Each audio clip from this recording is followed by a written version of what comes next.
দাড়িওয়ালা বড় একটা দরবেশ ছিল, সব আকাম কুকামের মূল নায়ক ছিল এই দরবেশ। দেশের যে গডফাদার, সেও যে কিভাবে পালায় আছে, কোথায় আছে, ধরা পড়বে, চিন্তা করেন না।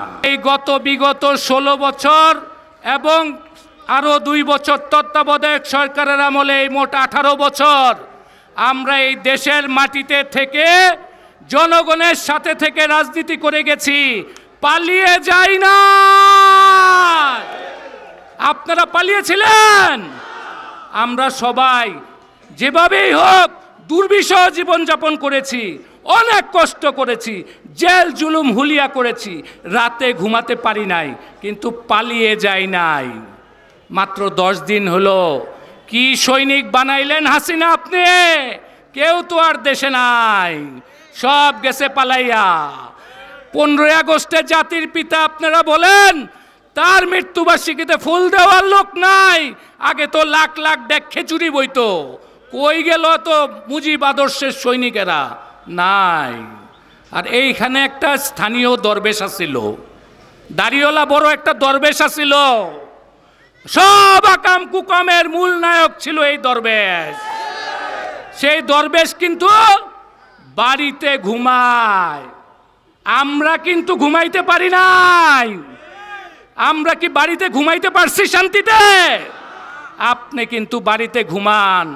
আমরা জানি লুকায় লুকায় আপনার অনেক অনুসারী বাড়ি ঘরে আছে, কারো গায়ে ঢিল পড়ে নাই।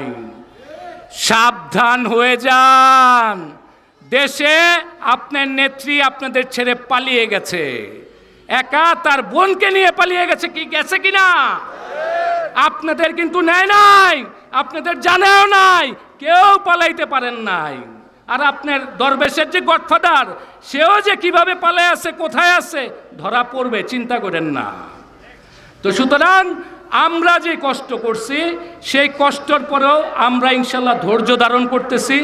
আমরা কষ্ট করে আমরা মনে করি আমরা দেশ স্বাধীন হয়েছে, সামনে আমাদের ধানের শীষের ভোটের জন্য জনগণের কাছে যেতে হবে।